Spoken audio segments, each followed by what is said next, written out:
시간 수요 바이브 타임 창세기 F4 중에 첫 번째 인물 아브라함에 대해서 살펴보는데요. 그 믿음에 대해서 한번 살펴보도록 하겠습니다. 우리가 성경 구조로 보면 율법서가 있다라고 말씀을 드렸습니다. 이 율법서 창세기부터 신명기까지, 그리고 시대로 보면 창조시대, 족장시대, 이게 시간적 흐름의 시대적인 구분입니다. 창조시대는 창세기 1장에서부터 11장, 족장시대는 창세기 12장에서부터 50장. 창세기가 두 시대를 잡고 있는 것이죠. 창조는 비포라고 기억하시라고 말씀드렸고, 그 다음에 족장시대는 F4라고 말씀드렸어요. 창조 사건을 통하여서 창조시대에 큰 네 가지 사건이 있다. 첫 번째 사건이 창조 사건이다. 두 번째 사건이 타락 사건이다.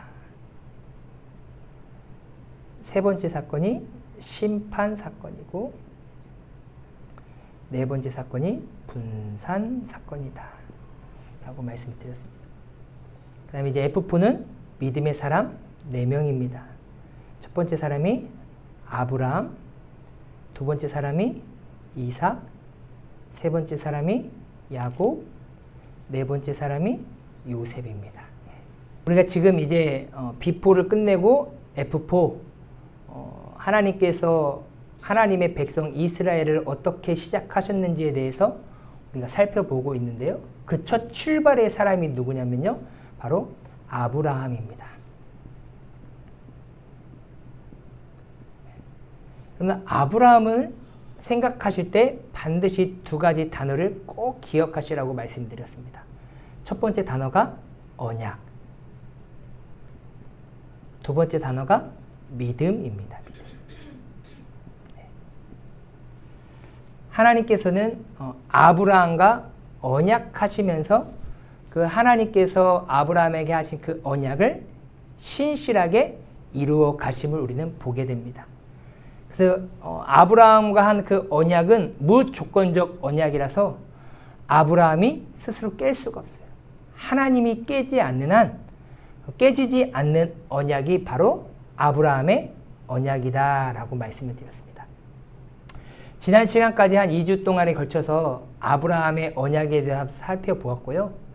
지금은 이제 우리가 아브라함을 믿음의 조상이다라고 이렇게 불려지고 있고, 많이들 그렇게 알고 있습니다. 왜 그러냐면 아브라함이 하나님 앞에 보여준 그 믿음이 정말 대단한 믿음이었기 때문에, 그리고 하나님을 향한 그 믿음의 어찌 보면 이스라엘 백성들의 첫 출발이기 때문에 믿음의 조상이다라고 이렇게 표현을 하고 있습니다. 그렇다고 하면 아브라함이 믿음의 조상이라고 불려질 수 있는 그 믿음은 어떤 모습인지 우리 한번 잠시 살펴보도록 하겠습니다. 아브라함의 이야기는 창세기 12장에서부터 25장에까지 나옵니다. 24장에는 많이 이야기는 안 나오고 25장에 이제 아브라함이 175세에 죽었더라라고 이렇게 표현을 하면서 25장이 마무리가 되어집니다. 그러면 이 창세기 12장에서부터 25장의 이 아브라함의 삶에서 하나님 앞에 얼마나 많은 믿음을 보였냐라는 거예요. 한번 아브라함의 간단한 인생을 한번 살펴보면서 어떻게 아브라함이 살아왔는지에 대해서 한번 잠시 살펴보도록 하겠습니다. 창세기 12장에 보면요, 하나님께서 이제 너는 너의 친척과 고향과 아버지의 집을 떠나 내가 너에게 보여줄 땅으로 가라라고 이렇게 말씀을 했습니다. 그래서 12장 4절에 보니까 아브라함은 하나님의 말씀을 따라갔고 라고 이렇게 얘기를 하고 있어요. 그래서 하나님의 말씀을 따라서 어디에 도착하게 되었습니까? 가나안 땅에 도착하게 되었습니다. 가나안 땅에 도착했더니 이 땅에 뭐가 들었습니까? 기근이 들었죠. 기근. 여러분, 하나님께서 우리에게 보여주신 땅을 우리가 생각하는 그런 환상적인 곳만을 생각하시면 안 돼요. 하나님께서 우리를 그런 보내신 그곳에서도 기근이 올 수 있다라는 것을 우리는 늘 항상 기억하셔야 됩니다. 왜 하나님 저를 이곳에 보내셨어요? 라고 원망하고 불평하는 것이 아니라 하나님이 보내신 그곳에서도 힘듦과 어려움이 도래할 수 있다라는 것을 우리는 기억해야 되는 것이죠. 그러면 기근이 왔으면 어떻게 해야 돼요? 한번 내가 아브라함이라고 한번 생각해 보시고 하나님이 가라는 그곳에 딱 갔는데 정말로 기근이 임해가지고 먹을 것이 아무것도 없어요. 그럼 여러분들 이제 어떻게 하실 거예요? 하나님께 어찌 보면 여쭤봐야 될 거 아니겠습니까? 그렇잖아요. 지금 하란이라는 그곳에서 정말로 호화롭게 넉넉하게 잘 살아왔는데 하나님께서 가라고 했는 그 땅에 딱 도착했더니 기근을 당한 거예요. 그래서 성경에 보니까 이 기근이 오니까 환난과 어려움이 오니까 아브라함은 하나님과 어떤 교제를 했다라고 성경은 표현하지 않고 있습니다. 아무 대화가 없어요. 결국에는 어디로 갑니까? 애굽으로 가요. 애굽. 그렇죠? 다시금 세상으로 가는 거예요. 이제 아브라함이 12장은요. 믿음의 하나님을 알기 시작하는 그 말 그대로 첫 만남인 것이죠. 첫 시작인 거예요. 첫 시작은 정말 미약함을 보여주고 있는 거예요. 이런 아브라함도 이런 인생이었습니다. 위로받으시길 주님의 이름을 소망합니다. 성경은 인물을 대단한 존재로 여기지 않아요. 이런 존재였는데 하나님이 그 인생과 언약으로 함께 하시니까 그의 인생이 오늘날 믿음의 조상으로 불려진 줄 믿습니다. 처음부터 아브라함이 믿음의 조상이 아니었다니까요. 우리가 믿음의 조상이라고 불려줬으면 이때부터 강한 믿음을 드러내야 될 거 아니겠어요. 기근이 있어. 하나님께서 나를 보내셨으니까 여기서 뭐 나를 죽이시든지 살리시든지 어떻게 하시겠지 하고 그 자리를 지켜야 되지 않겠어요? 그런데 어떻게 해요? 냅다 애굽으로 갑니다. 애굽에 가서 뭐 합니까? 거짓말하죠. 자신의 아내 사레가 얼마나 이뻤는지는 모르겠지만 거짓말을 해요. 내 누이다 라고 이렇게 거짓말을 합니다. 이 거짓말하는 모습을 보면 하나님을 향한 믿음이 있다라고 참 보기가 어려운 것이죠. 자, 그 다음에 이제 세월이 흘러서 창세기 15장에 보면 횃불 언약, 그죠? 이때는 75세 때, 그죠? 이제 횃불 언약장인데 이제 하나님께서 아브라함에게 나타나셔서 이제 내 몸에서 날짜가 상속자다라고 얘기하고 있어요. 그리고 하늘의 별처럼 너에게 큰 민족을 이루어 주겠다라고 얘기하고 있어요. 그러자 아브라함이 뭐라고 얘기해요? 아닙니다. 다메섹 사람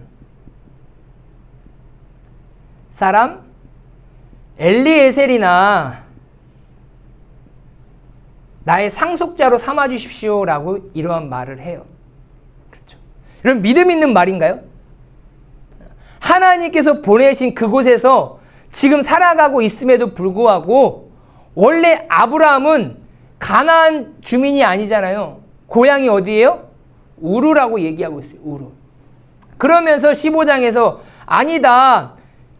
하늘의 뭇별처럼 내가 너를 큰 민족으로 만들 것이다. 그런데 네 몸에서 날짜가 너의 상속자다라고 얘기해요. 그러면서 창세기 15장 6절에서 이제 드디어 뭐라는 단어가 나오냐면요. 믿음이라는 단어가 나와요. 그럼 15장 6절 말씀 한번 볼까요? 그를 이끌고 밖으로 나가 이르시되 하늘을 우러러 뭇별을 셀 수 있나 봐라. 또 그에게 이르시되 내 자손이 이와 같을 것이다 라고 얘기하고 있죠. 4절에서도 내 몸에서 날짜가 네 상속자다. 다메섹 사람 엘리에셀이 아니다 라고 얘기하고 있어요. 그랬더니 우리 6절에 이렇게 얘기하고 있죠. 아브라함이 여호와를 믿으니, 그렇죠, 믿으니 여호와께서 이를 그의 의로 여기시고, 믿음은 곧 의인 줄 믿으시길 바랍니다. 믿음으로 우리는 의롭다 칭함을 받는 거예요. 그런데 잘 보세요. 이 믿으니 라는 것은요, 형태가 무엇이냐면 수동태예요. 지금 세월이 이 15장은 84세라고 지난 시간에 말씀드렸죠. 약 9년의 세월이 흘렀습니다. 9년의 세월이 흘렀는데 하나님께서 약속하신 그 복에 따라서 자녀가 생기지도 않아요. 그러니까 하나님께서 나타나셔가지고 이제 큰 민족이 될 것이다라고 얘기했더니 어때요? 9년의 세월이 흐르니까 아예 믿음이 바닥이 나버린 것 같아요. 없어진 것 같아요. 그런데 하나님께서 어떻게 하셨냐면요. 아브라함에게 하나님의 말씀이 믿어지도록 은혜를 허락하셨습니다. 수동태는요, 자신이 믿고 싶어서 믿는 게 아니라 믿어지는 거예요. 어떠한 힘에 의하여서 믿어지는 것을 말하는 것이죠. 그러니까 오늘날 믿음은요, 내가 하나님 믿고 싶다고 해서 믿는 것이 아니라 하나님께서 태초부터 정하시고 하나님의 아들이라 구별된 그 사람들은요, 안 믿고 싶어도 믿어질 수밖에 없어요. 그게 하나님의 능력이고 십자가의 능력인 줄 믿습니다. 지금 상황을 보면 아브라함은 믿을 수 있는 상황이에요? 아무리 얘기해도 믿고 싶은 마음도 없었을 것 같아요. 그런데 믿으니 하나님께서 그 믿음을 아브라함의 그의 의로 여기셨다라고 이렇게 얘기하고 있어요. 오늘날 이 시간 우리가 이 자리에 나와서 하나님의 말씀을 배워 나가는 이런 은혜도 오로지 하나님의 은혜인 줄 믿습니다. 하나님께서 나를 예수님을 믿는 믿음을 허락해 주셔서 내가 믿는 것이지, 믿어볼까? 믿는다고 해, 믿고 싶다고 해서 믿어지는 게 아닙니다. 그래서 아브라함은 철저히 자신의 의지를 가지고 하나님을 믿은 것이 아니라 하나님께서 그의 심령 가운데, 그의 마음 가운데 믿을 수 있는 그 마음을 허락해 주셨다라는 거예요. 그리고 또 그것을 하나님은 의롭다 칭. 그러니까 하나님이 다 하신 거예요. 그러니까 구원의 은혜는, 구원의 모든 과정은 사람의 그 어떤 의지나 행위가 단 1%도 들어갈 수가 없어요. 오로지 100% 하나님의 역사인 줄 믿습니다. 그러니 우리가 구원만 생각하면 아무 말할 것이 없어요. 오로지 하나님의 영광입니다. 하나님의 은혜입니다라고만 고백할 뿐인 줄 믿습니다. 그렇게 이제 믿고 나서 그럼 증거가 무엇입니까? 라고 해서 이제 동물을 데리고 배를 다 가르죠? 그렇지만 그 동물의 배를 지나간 거 하나님의 횃불만 지나갔어요. 그죠? 하나님께서만 지나갔다고 말씀드렸죠? 그럼 언약하셨죠? 그러니까 하나님의 사랑, 어찌 보면 하나님의 열정, 하나님의 마음, 그것을 보여준 것이죠. 그리고 나서 16장에 나오면 하갈을 동침하죠. 하갈과. 그러면서 누구를 낳습니까? 이스마엘을 낳아요. 이게 믿음이 있는 거예요. 지금 하갈과 동침할 때가 85세라고 얘기하고 있습니다. 그리고 이스마엘을 낳은 거게 86세라고 성경은 얘기하고 있어요. 지금 아브라함은 하나님과 횃불 언약을 통하여서 하나님의 뜻을 잘 깨달았다고 하면 어떻게 해요? 그 하나님을 신뢰하면서 살아가야 되는데 다 1년밖에 지나지 않았는데 어떻게 해요? 사라가 하는 말에 넘어가서 그냥 내 종 애굽 사람 하갈이 있으니까 그 사람과 결혼해서 자녀를 낳아. 지난 시간에 말씀드렸죠. 그냥 일반적인 자녀를 낳는 게 목적이 아니라고 말씀을 드렸습니다. 그렇죠? 네. 하나님의 계획과 하나님의 뜻에 맞는 자녀를 낳아야 되는 거예요. 그렇죠? 그런데 지금 하갈과 동침해가지고 이스마엘을 낳았습니다. 이것은 뭐 하나님을 향한 믿음을 완전히 저버린 행위죠. 그래서 이것이 가장 큰 아브라함의 치부다, 실수다라는 거예요. 그러면서 이제 17장에 보면 할례 언약이 나옵니다. 하나님께서 이제 아브라함이 몇 세 때 등장하냐면 99세 때 등장을 해가지고 이제 할례를 행하라라고 얘기를 해요.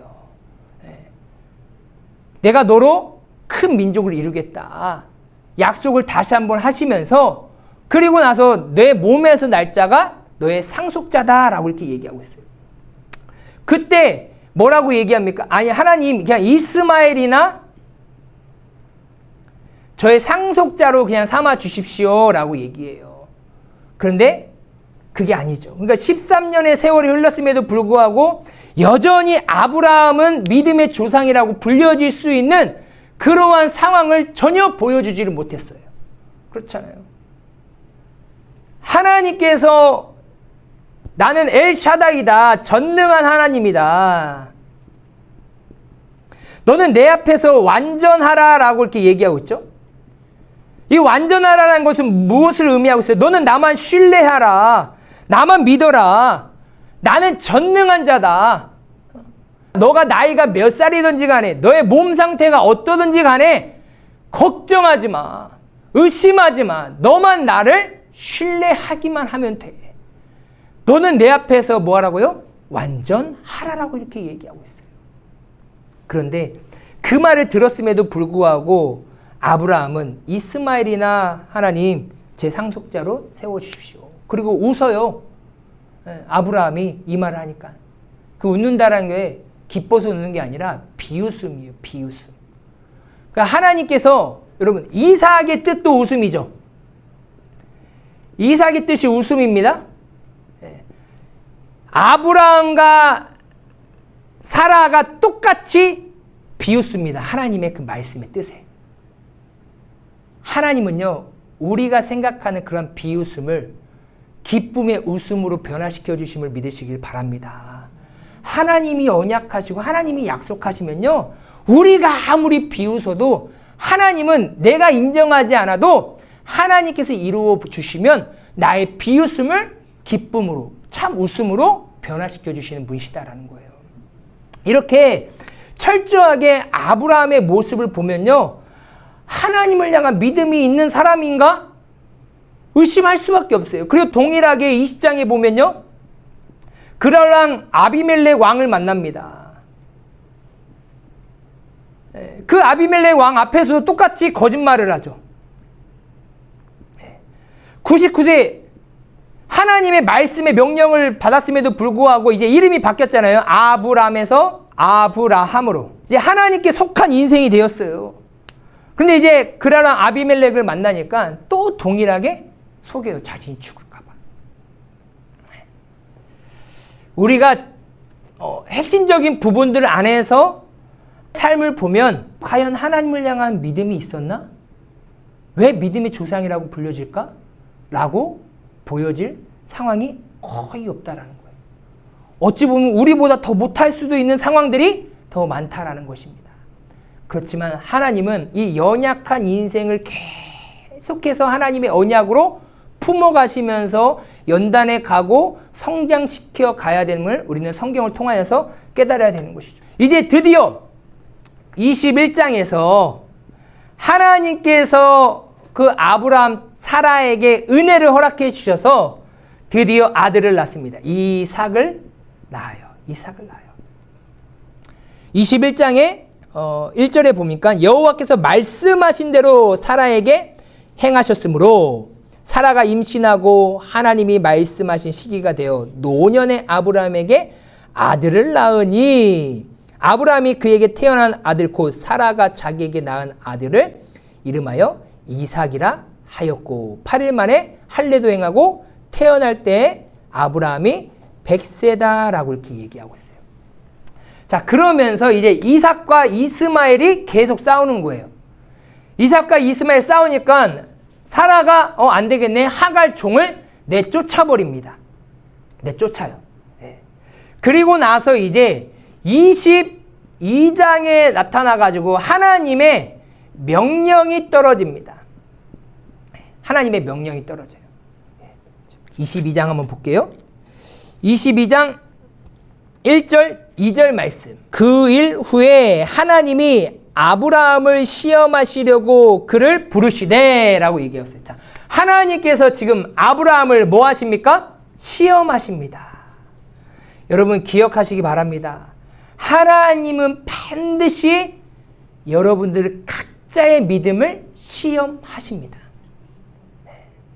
나 믿음 있어 라고 하는 그 믿음, 그게 진짜인지 가짜인지 반드시 시험하시는 하나님이시다라는 거예요. 그 여러분들 시험 준비하고 계십니까?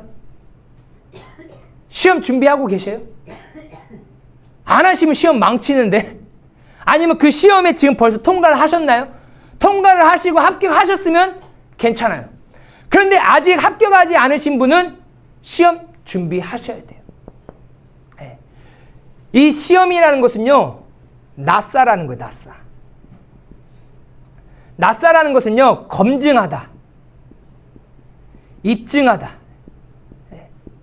즉, 뜨거운 그 용광로 같은 그곳에 그 금이나 은이나 그런 걸 넣어가지고 다 녹여가지고 불순물이 있는가 없는가 검증하는 거예요. 그게 낫사예요, 낫사. 그러니까 하나님은요, 우리를 반드시 시험하신다라는 것을 놓치시면 안 돼요. 이 시험은요, 테스트죠. 테스트는 합격이냐 불합격이냐의 문제도 있고요. 한 단계 성장하게끔 우리를 도와주는 아주 중요한 테스트입니다. 하지만 사탄은 똑같은 시험을 하지만 예수님께서 성령에 이끌려 광야로 가셨을 때 시험 받으셨죠.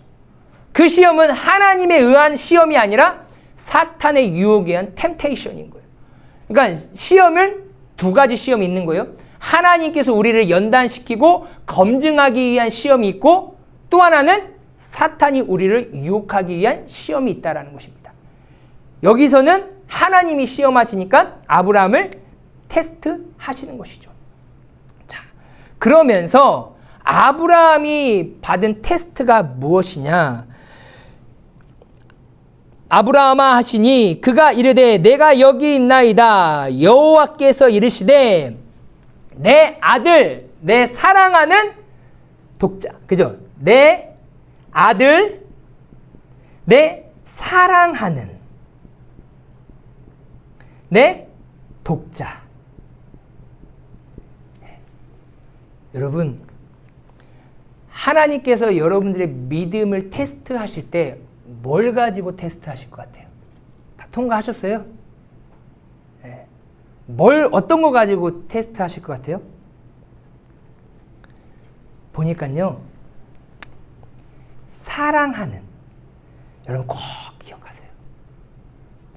하나님이 여러분들을 테스트하실 때 반드시 내가 인생 가운데 가장 사랑하는 것, 이거 가지고 여러분들 믿음의 테스트 하십니다. 여러분, 지금 여러분들이 가장 사랑하시는 게 뭐예요?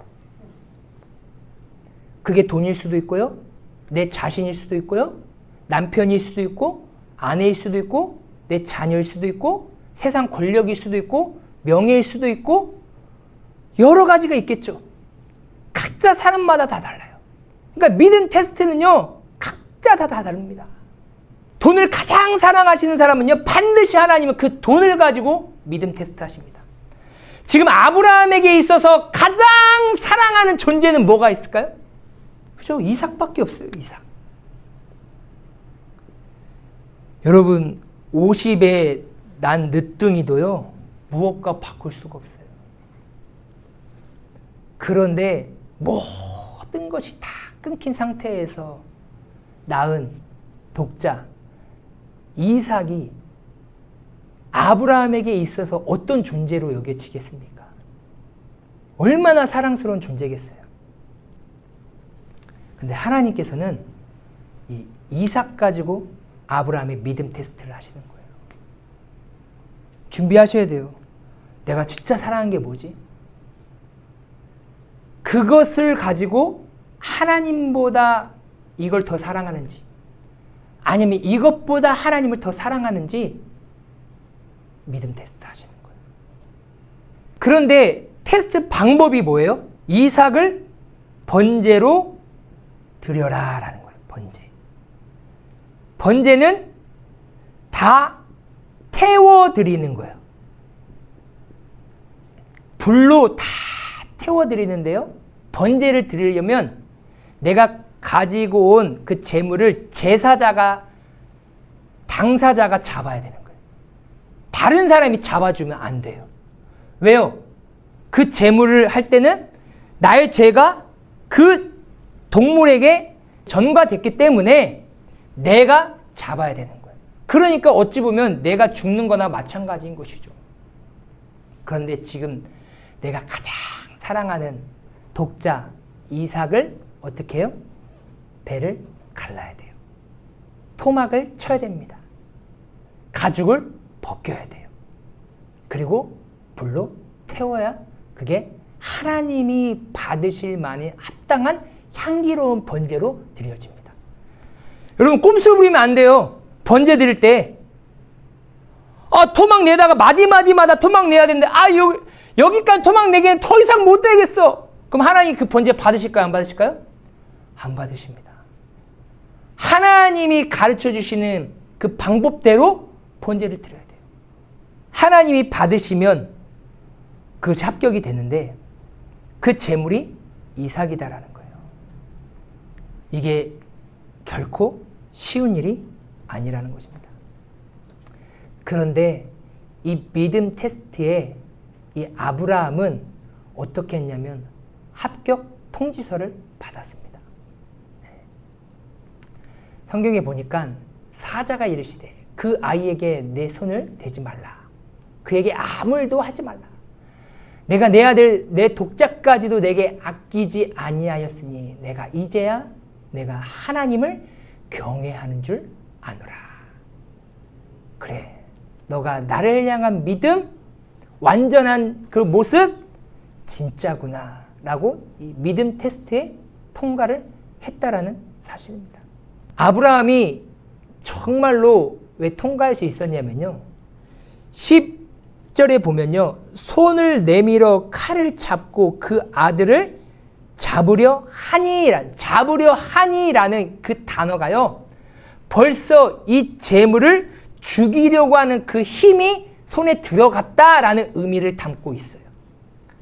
그러니까 아브라함은 지금 이삭을 죽이려고 하는 그런 신용만 낸 것이 아니라 진짜 이삭을 어떻게 해요? 죽이려고 마음 먹고 온 힘을 다하여 찌르려고 한 순간 아브라함아 아브라함아 이렇게 불렀다라는 거예요.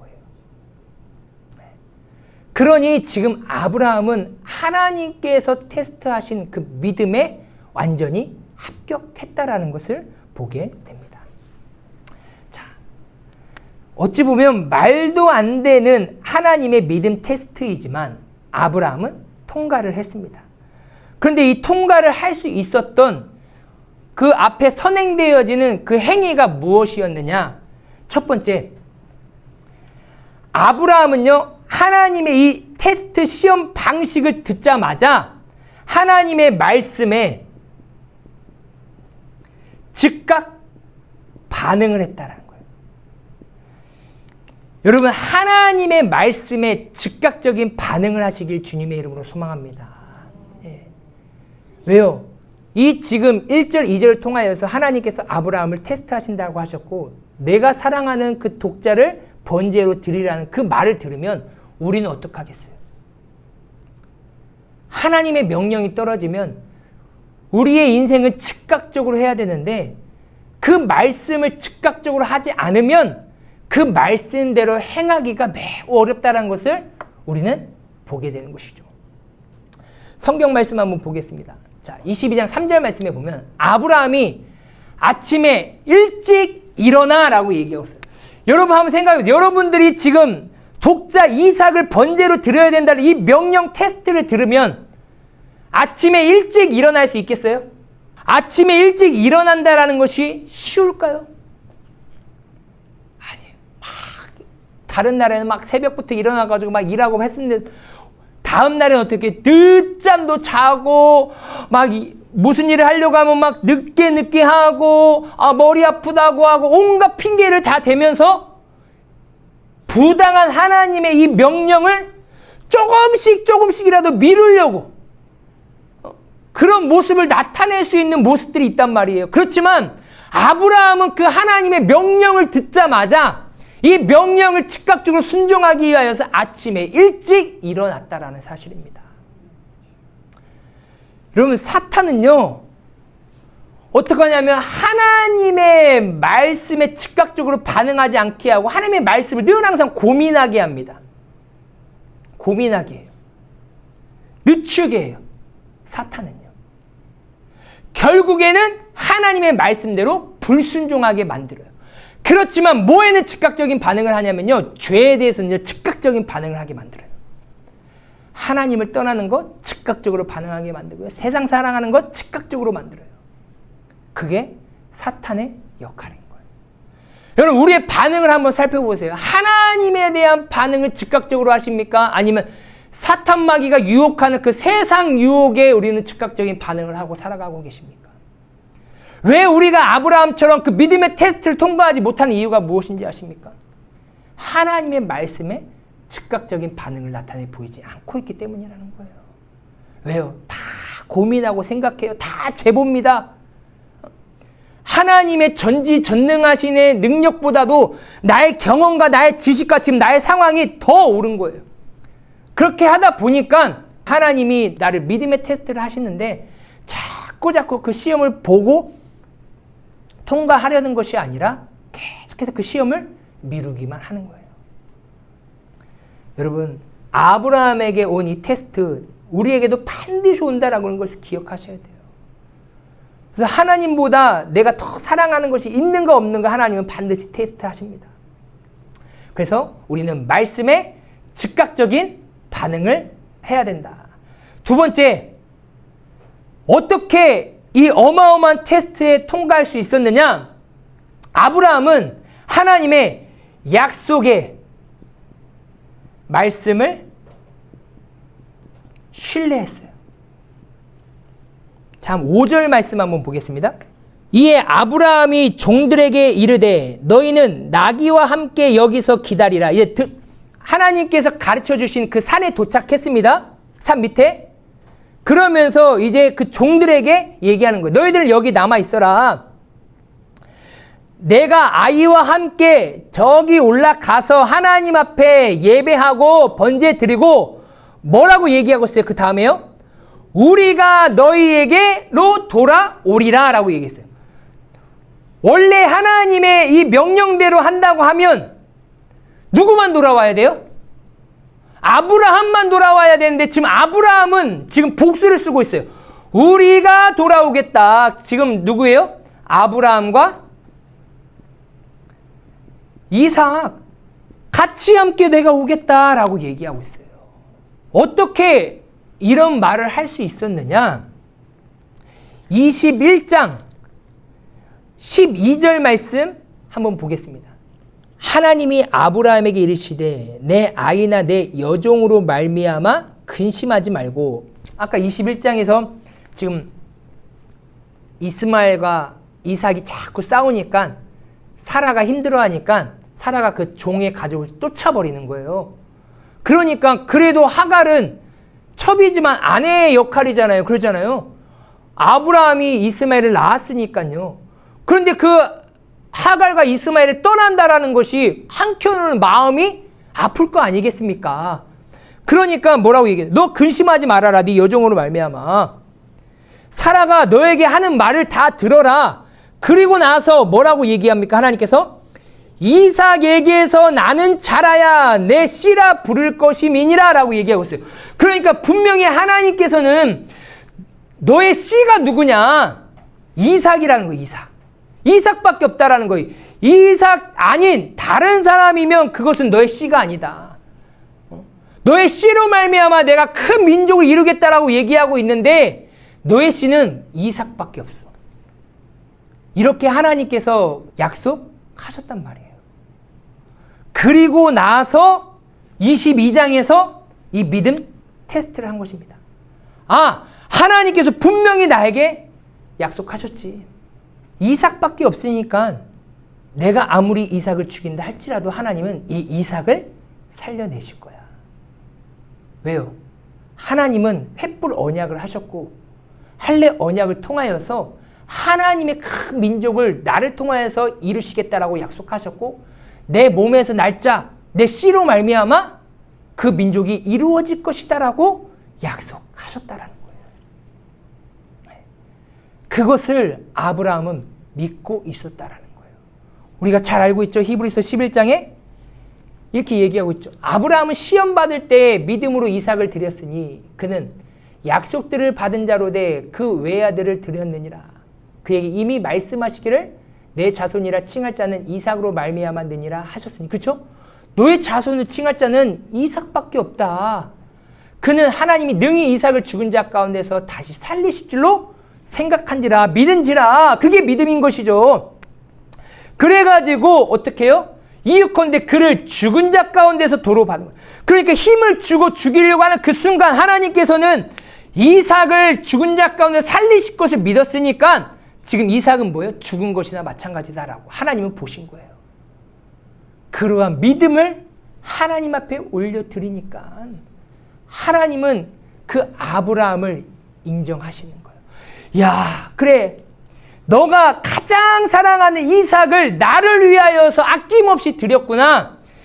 이제야 내가 비로소 너가 나를 뭐 하는 줄 알겠다고요? 경외하는 줄을 내가 이제 알겠다.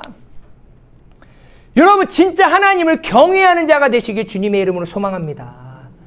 여러분 시편에서 욥기에서부터 아가서까지 시가서를 보면요. 그 시가서의 핵심은 뭐냐면요. 경외예요. 하나님을 경외하라. 하나님을 두려워하고 하나님을 공경하고 하나님을 존중하라는 것도 있지만요. 어떠한 상황 속에서도 내가 믿는 그 하나님을 하나님으로 인정하라라는 거예요. 그게 경외인 거예요. 지금 하나님께서 나에게 부당한 테스트를 한다 할지라도 내가 믿는 하나님은 전능하신 하나님이야. 나의 하나님이야 라고 인정해야 되는 거예요. 그게 경외라는 것입니다. 우리가 하나님을 경외한다라고 말하지만 내가 사랑하는 것은 하나님 앞에 다 내어드리지 않으면 그 믿음의 테스트에 통과하지 않으면 나는 결코 하나님을 경외하는 것이 아니에요.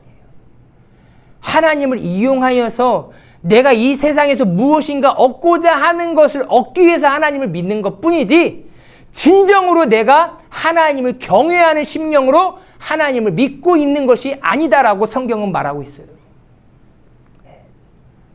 그러니 지금 이 시대 가운데까지도 아브라함이 믿음의 조상이라고 불려질 수 있었던 것은 자신의 최고의 것인 그 이삭을 하나님 앞에 아낌없이 드렸다라는 사실입니다. 아브라함은 이 믿음 테스트에 통과했습니다. 과연 나는 믿음 테스트에 통과했는지 아니면 통과하려고 준비하고 있는지 다시 한번 내 삶을 점검해 보시길 바랍니다. 우리에게 하나님은 반드시 믿음 테스트를 하시는데 그 테스트는 가장 사랑하는 것으로 하신다. 그 방법은 나에게 드려라 라는 거예요.